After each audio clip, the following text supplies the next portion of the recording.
พระธรรมสอนให้คนเป็นคนดีบ่ให้ตกไปในที่ชั่วพระสงฆ์ปฏิบัติดีปฏิบัติชอบแล้วสอนคนอื่นอันนี้กุลของพระธรรมได้กล่าวไปแล้วอาการที่พระพุทธเจ้าสอนมี3 อย่างคือละความชั่วคือทำความดีรู้แจ้งหันจริงได้ทรงสั่งสอนเพื่อจะให้ผู้รู้แจ้งเห็นจริงในธรรมที่ควรรู้ควรเห็นทรงสั่งสอนมีเหตุมีผลที่ผู้ฟังเข้าใจได้และก็3สั่งสอนเป็นอัศจรรย์คือผู้ฟังและปฏิบัติย่อมได้ผลอันนี้อาการที่พระพุทธเจ้าสอนไว้แล้วโอวาทของพระพุทธเจ้ามี3 อย่างละความชั่วทำความดีเพื่อทำจิตใจสะอาดดังที่ตุลุงนำมาเสนอไปแล้วละความชั่วคือทุจริตก็มี3 อย่างกายทุจริตวจีทุจริตมโนทุจริตกายทุจริตมี3 อย่างคือฆ่าสัตว์ลักของเพิ่น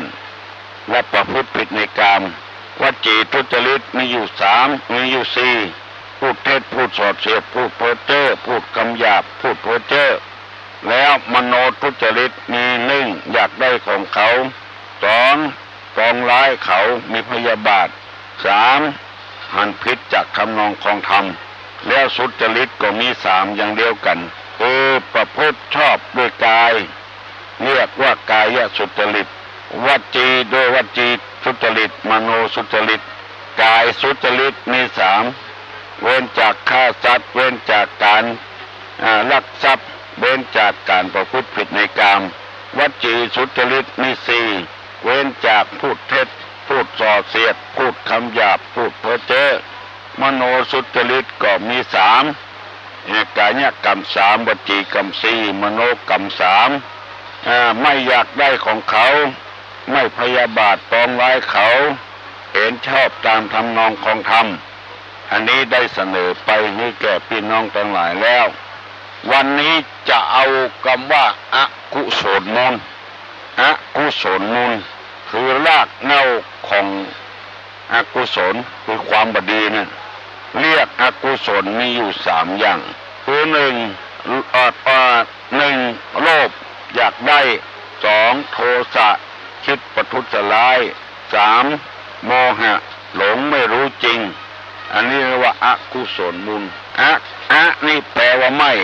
อกุศลมูลคือรากเหง้าของความชั่วเก้าเหง้าของความชั่วมันจะมีความโลภความโกรธกับความหลงอกุศลมูลรากเหง้าเก้าเหง้าของความชั่วถ้าคนใดมี3 อย่างนี้แล้วต่อไปเกินกว่านั้นก็จะมีพร้อมกันถ้าคนใดบ่โลภบ่โกรธบ่หลงแล้วกุศลก็จะเกิดขึ้นคือความบ่โลภบ่โกรธบ่หลงเกิดขึ้นถ้าว่า3 อย่างนี้เกิดขึ้นความชั่วต่างๆก็ย่อมเกิดขึ้นคือเมื่ออกุศลมูลมีอยู่แล้ว1ก็ดี2ก็ดี3ก็ดีอกุศลที่ยังไม่เกิดก็จะเกิดขึ้นที่มีแล้วก็จะเพิ่มเจริญมากขึ้นเป็นบอกว่าเหตุนั้นควรละเสียโลภใครได้ของเปิ้นขี้โคตรขี้เกียจและหลงงมงายรู้เท่าบ่ถึงการหมู่นี้มันเกิดขึ้นมาแล้วมันเดือดร้อนตึงตัวเฮาตึงคนอื่นอย่างที่เฮาหันนะอุซากเพราะมีความโลภจะแบ่งแผ่นดินนี้ปกครองคนเดียวอันนี้คือความโลภมันเกิดขึ้นเมื่อเจ้าหน้าที่จับได้ก็ดียิงขว้างก็ดีความโกรธก็ขึ้นนั่นละอันนี้เพิ่มพูนขึ้นละความโกรธเผาโรงเรียนพ่องเผาสถานีตำรวจพ่องเผาอบตพ่องเผาความโกรธมันเกิดขึ้นแล้วผลที่ได้รับก็คือความเดือดร้อนนั่นเองเดือดร้อนตึงเปิ้นตึงเฮาตึงรัฐบาลตัวเฮาเองออกหน้าออกตาก็บ่ได้สะปืนมันเกิดขึ้นโลภอยากได้แผ่นดินปกครองแผ่นดินนี้มันไม่ใช่ของไผมันเกิดขึ้นมากับโลกเป็นของธรรมชาติที่มันเกิดขึ้นมาแล้วจะไปปกครองคนอื่นที่โลภมันเกิดขึ้นพอเป็นปราบปรามก็เกิดความโกรธแล้วความโกรธเกิดขึ้นความหลงก็เข้ามาในสันดานจิตใจหลงว่าคงจะได้แผ่นดินมาเป็นของตัวอย่างแน่นอน อันนี้เกิดขึ้นทำให้ความวุ่นวายก็เกิดขึ้นคนใดถ้าหากว่าอยากจะเป็นคนดีคือบ่ต้องโลภบ่โกรธบ่หลงงมงายเมื่ออกุศลเกิดขึ้นกุศลเกิดขึ้นแล้วความเดือดร้อนก็เกิดขึ้นแล้วจะทำอย่างใดเมื่อให้อกุศลเกิดขึ้นในใจก็ประกอบด้วยกุศลคือบ่โลภบ่โกรธบ่หลงเมื่อ1 2 3นี้แล้วต่อไปความดีก็จะเกิดขึ้นเพิ่มขึ้นบ่โลภเอาของเพื่อนมาเป็นของตัวถ้าหากินกล้าขายทำมาก้าขายเนี่ยให้ใส่สวนนี่บ่ใช่โลภคือใจกำลังแหงของตัวเองอันโลภนั่นคือบ่ต้องออกแหงโลภเอาซื่อๆเขาเดือดร้อนเมื่อตะวานี่ไปพอทีวีที่เปิ้นเนี่ยกินทำกินหั่นมาลูนปุ่นป่ายมาจะเอาของเปิ้นมาเป็นของตัวต้องเรียกร้องไอทีวีช่วยทั้งนั้น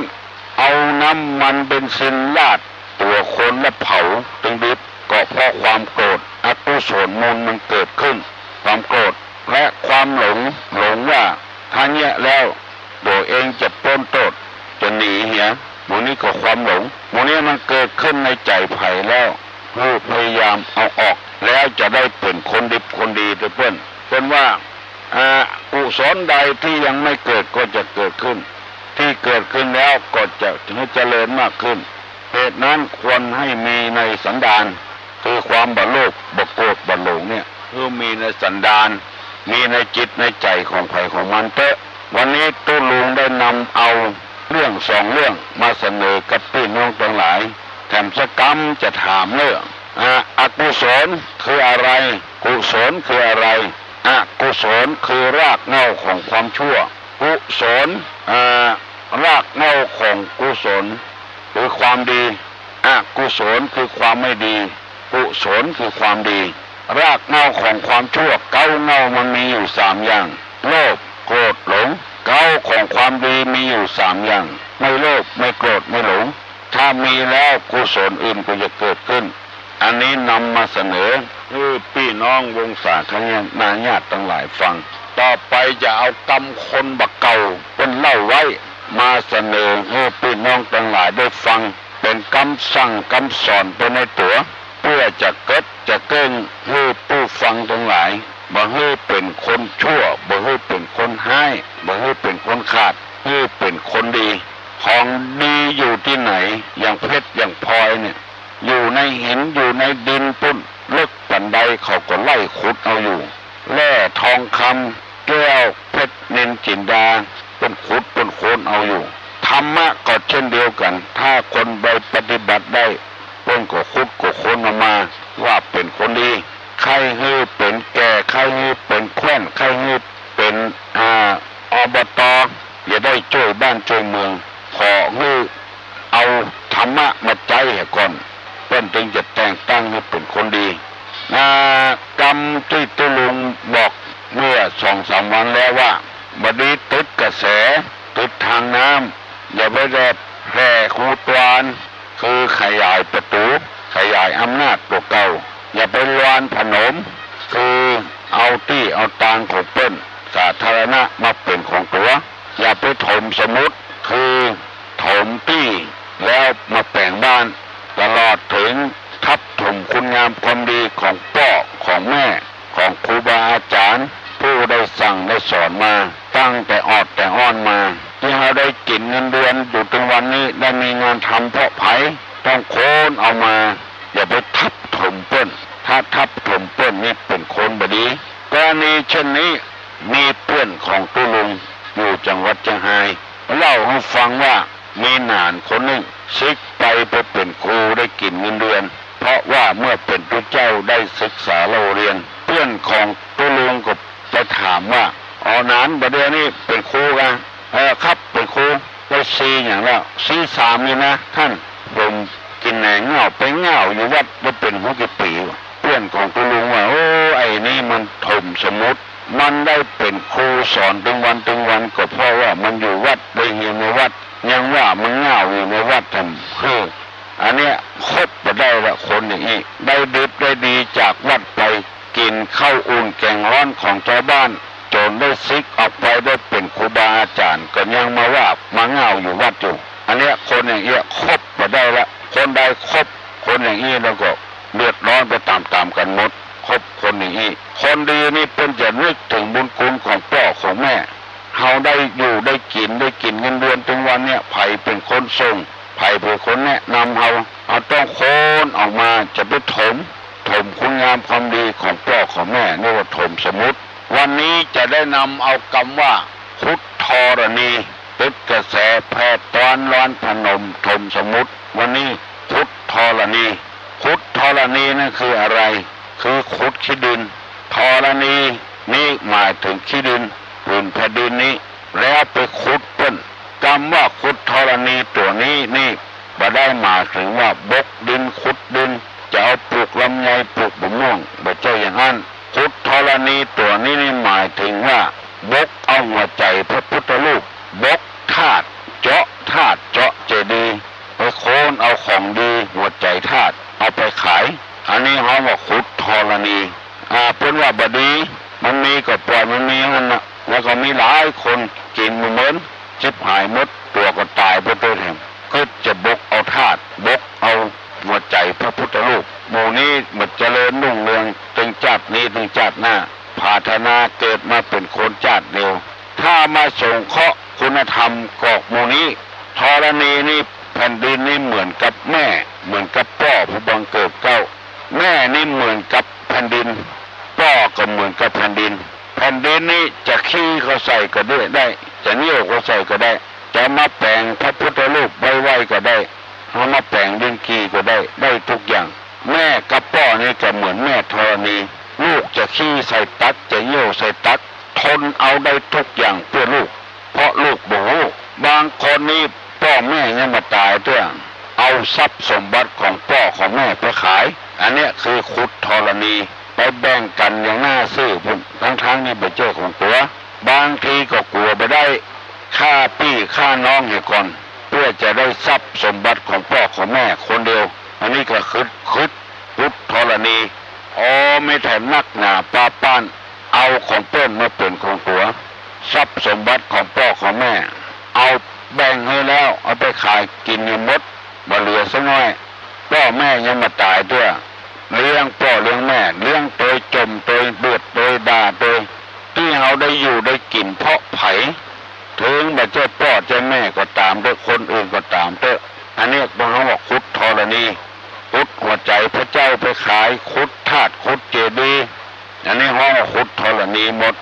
เหยียบย่ำเอาทรัพย์สมบัติของพ่อของแม่ไปขายบ่ขายอยู่กดจมของพ่อของแม่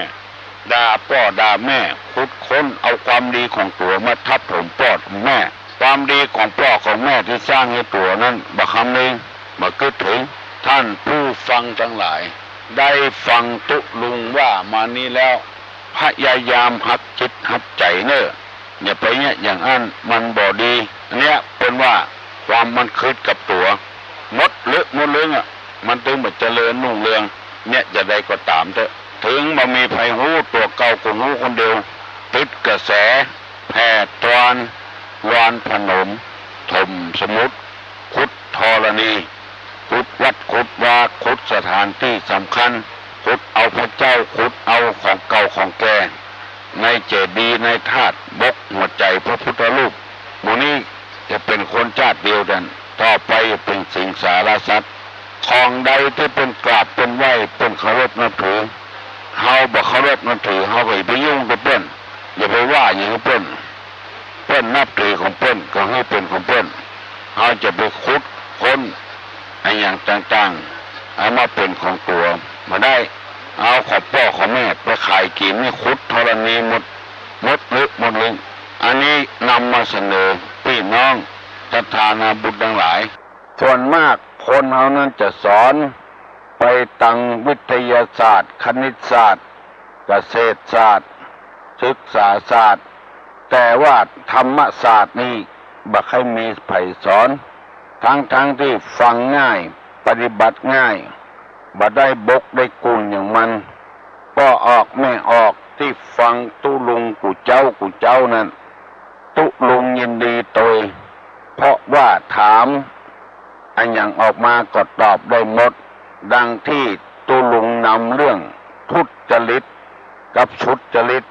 กุศลอกุศลมาเสนอก็ตอบกันได้หมดกุศลคือความดีความงามอกุศลคือความบดีความบงามกุศลมีอยู่3อย่างคืออโลภะอโทสะอโมหะอะนี่แปลว่าไม่อโลภะคือไม่โลภอโทสะนี่ไม่โกรธอโมหะนี่ไม่หลงเรียกว่าอกุศลมูลมีอยู่3อย่างอโลภะอโทสะอโมหะถ้าเป็นกุศลมูลรากเหง้าของความบดีมีอยู่3อย่างคือความโลภความโกรธและความหลงอันนี้เป็นต้นเหตุของความบดีถ้าโลภเกิดขึ้นในใจก็ความบดีก็เกิดขึ้นในใจแล้วโกรธเกิดขึ้นในใจก็ความบดีเกิดขึ้นในใจหลงก็เช่นเดียวกันเกิดขึ้นในใจก็บดีความบดีก็จะเกิดขึ้นสามารถทำให้อย่างได้ที่บดีนักโลภะโทสะโมหะนี่ทำสิ่งที่ทำชั่วโลภะโทสะโมหะเป็นทำอะไรคือตอบว่าอกุศลมูลรากเหง้าของความบดีอโลภะอโทสะอโมหะเรียกว่าทำอะไรคือตอบว่าเป็นกุศลมูลรากเหง้าของความดีมีอะไรพ้องอันนี้ก็รู้แล้วโลภะคือโลภโทสะคือโทสะคือโกรธโมหะคือหลงต่อไปนี้จะได้นำเอากรรมที่ว่าสัพพุริสบัญญัติคือข้อที่สัตบุรุษนี่แปลว่าผู้รู้ผู้รักผู้ฉลาดสัตบุรุษตั้งทำไว้อยู่3ข้อที่สัตบุรุษตั้งไว้มี3อย่างสัตบุรุษคือผู้ประพฤติเช่นไรสัตบุรุษนี่คือผู้ที่รู้ผู้ที่รักผู้ที่ฉลาดปัจจัยที่มีความรู้ความรักความฉลาดสัตบุรุษนี้จะประกอบด้วยธรรมอยู่3อย่างคือ1ทานข้อที่1ทาน2ปัปพชาคือการบวชและมาตาปิตุอุปทานะภัยไข้เป็นสัตบุรุษคือตั้งอยู่ในธรรม3อย่างนี้ซึ่งตุลุงก็ปฏิบัติมาแล้วภัยจะฮ้องก็ตามมาฮ้องก็ตามว่าเป็นสัตบุรุษแต่ว่าเฮาภูมิใจเฮาดีใจตัวเองว่าเฮาเป็นสัตบุรุษคือปลอดใจที่ประกอบไปด้วยคุณงามความดีมีคนเคารพนับถือปีนี้ก็จะทอดกฐินแถม3 วัดอันนี้เรียกว่าทำบุญเรียกว่าทานสละสิ่งของตนเพื่อเป็นประโยชน์แก่ผู้อื่นเฮามีพอกินพอใจแล้วเฮาก็บ่จำเป็นจะต้องสะสมทรัพย์สมบัติอันใดเพราะว่าเฮาอยู่วัด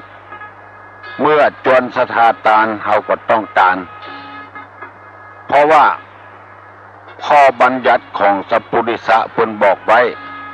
สัตบุรุษอยากจะเป็นสัตบุรุษมีการทานเป็นแม่หญิงก็เป็นสัตบุรุษได้สตรีได้คือทานข้อที่2บรรพชาถือบวชเป็นอุบายเว้นจากการเบียดเบียนซึ่งกันและกัน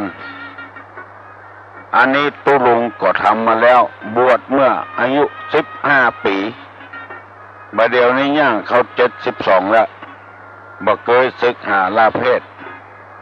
เป็นอุบายเว้นจากการเบียดเบียนกันอยู่วัดมาได้เบียดเบียนไผ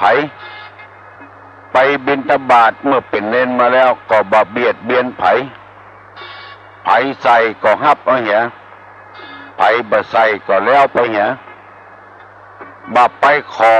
คนนั้นคนนี้เอามาเพื่อประโยชน์ส่วนตัวสุดแล้วแต่ไผจะฮื้อเอามาตานก็ฮับของเปิ้นเหีย คนฮื้อก็บ่เดือดร้อนเพราะเฮาบ่ได้ไปเบียดเบียนบ่ได้ไปขอของเปิ้น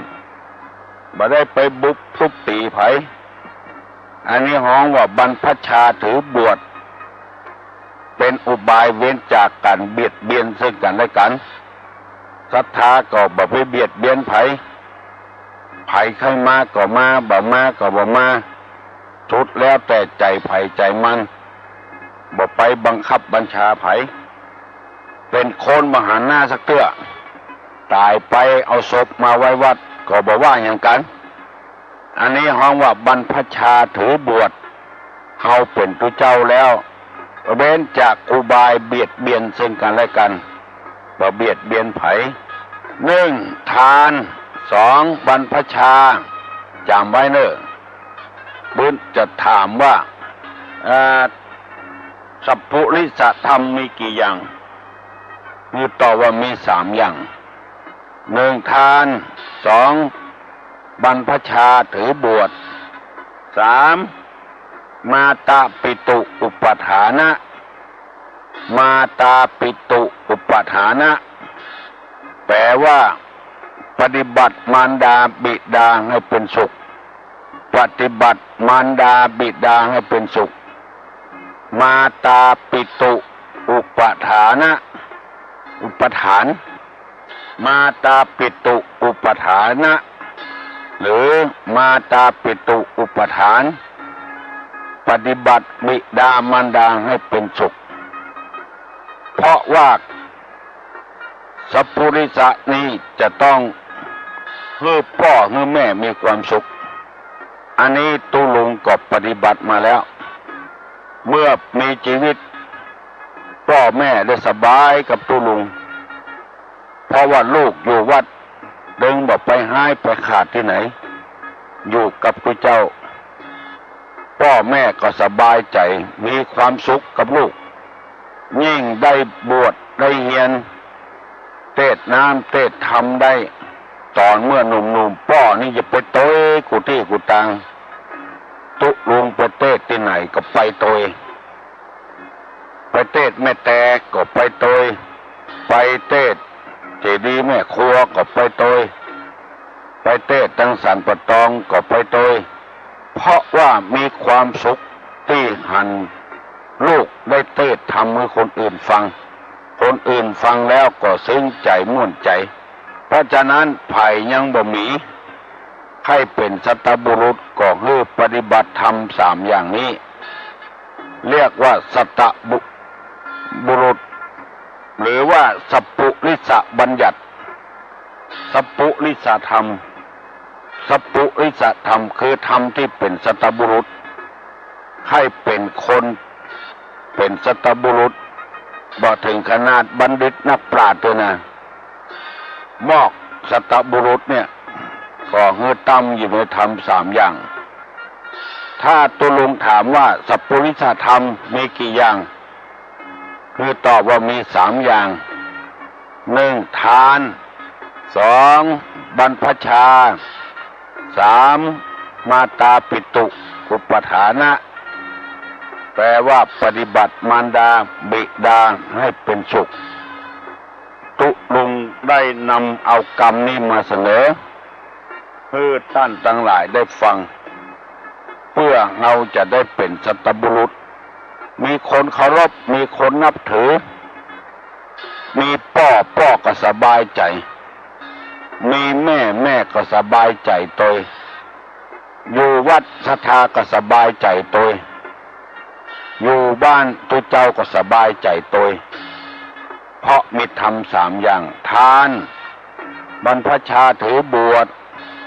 มาตาปิตุอุปทานะ3อย่างจำไว้เนอะแล้วต่อไปนี้จะได้เอากรรมโบราณมาเสนอให้พี่น้องทั้งหลายได้รับทราบอันใดดีเราจะได้นำไปปฏิบัติอันใดบ่ดีเราก็ละเว้นเมื่อ2-3 วันก่อนได้นำเอากรรมเสนอว่าอย่าไปติดกระแสอย่าไปแผ่หูตวาน อย่าไปรอนผนม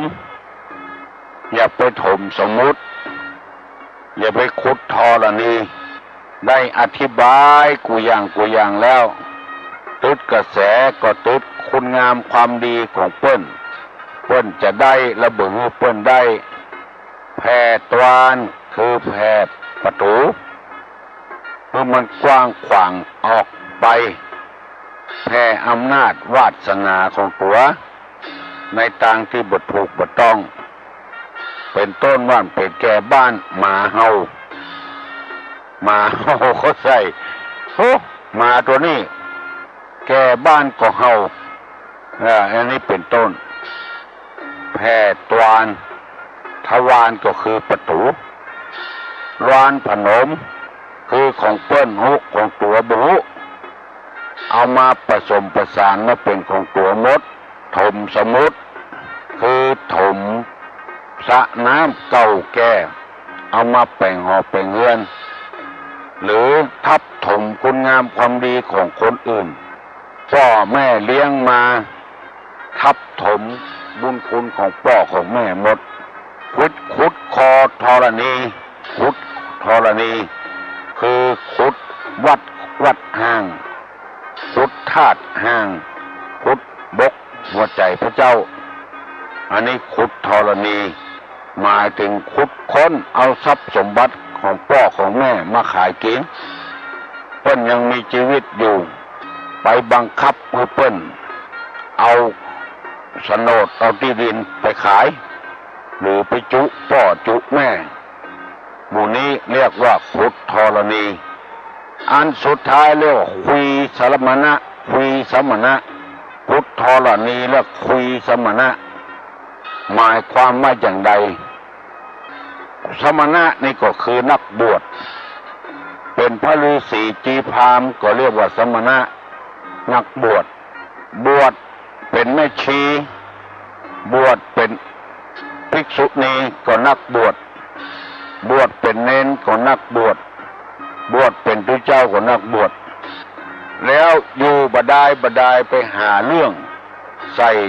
นักบวชคุยสมณะหมู่นี้เปิ้นว่าจะไปเนี้ยเปิ้นอยู่วัดถ้าว่าสมณะนั้นประพฤติตัวบ่ถูกต้องเพื่อหวังผลประโยชน์ของส่วนรวมผลประโยชน์ของวัดอันนี้นี่ตัวนุ่งผ้า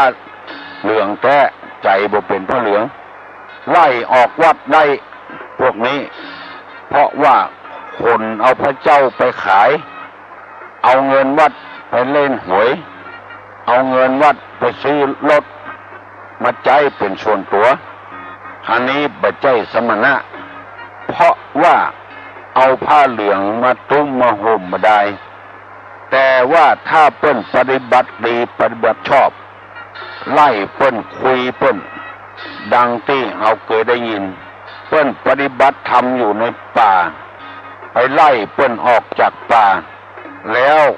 ไปเอาโฉนดมาที่นั้นมาเป็นของตัวไล่เปิ้นแล้วเอาที่นั้นมาเป็นของตัวอันนี้ห้องได้เต็มปากว่าคุยสมณะแต่ถ้ามณะคุยตุเจ้าคุยเจ้าบ้านก่อนนี้อันนี้เดือดร้อนแน่ต้องไล่อยู่บ่ได้ถ้าอยู่ก็คุยกลัววัดกลัววาคุยเงินคุยทองดูเพื่อหาประโยชน์ส่วนตัวบัดทำประโยชน์ส่วนรวม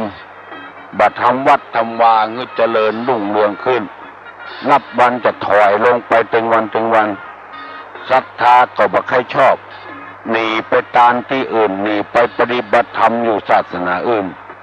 อันนี้คุยได้ดูลุงกล้าพูดเต็มปากว่าคุยได้เพราะมันบ่ทำประโยชน์บ่สูดโง่โกห้องอย่างสักอย่าง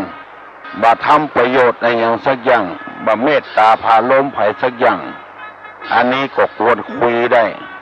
อันอยู่ดีๆเพิ่นจะทำความดีนี่ทำให้วัดให้วาเจริญรุ่งเรืองอันนี้ไปคุยเพิ่นอันเนี้ยบ่ดีทำอยู่เฉยๆนั่นเถอะบอกควรจะทำอันนี้ห้องว่าคุยสมณะตึดกระแสแผ่ตวานรานผนมถมสมุทรขุดธรณี คุยสมณะอันนี้ได้นำไปเสนอแล้วเนอะวันหน้าจะเปลี่ยนทำไมแล้วตุลุงจะถามใครได้ก็ตอบตุลุงมาสิ่งที่บ่ควรทำมีกี่อย่าง1ตึกกระแสแผ่ตวาน2วานผนม3ถมสมุทรเป็น4ขุดธรณีเป็น5คุยสมณะเป็น6สิ่งที่บ่ควรทำมีกี่อย่างคือตอบว่ามี6อย่าง1ตึกกระแส2แผ่ตวาน3วานผนม4ถมสมุทร5ขุดธรณี6คุยสมณะเคยได้ยินไผ่เอามาว่าพ่องกองลองเกิดใจไผ่เถอะตั้งแต่คนที่ฟังตุลุงวันนี้นะ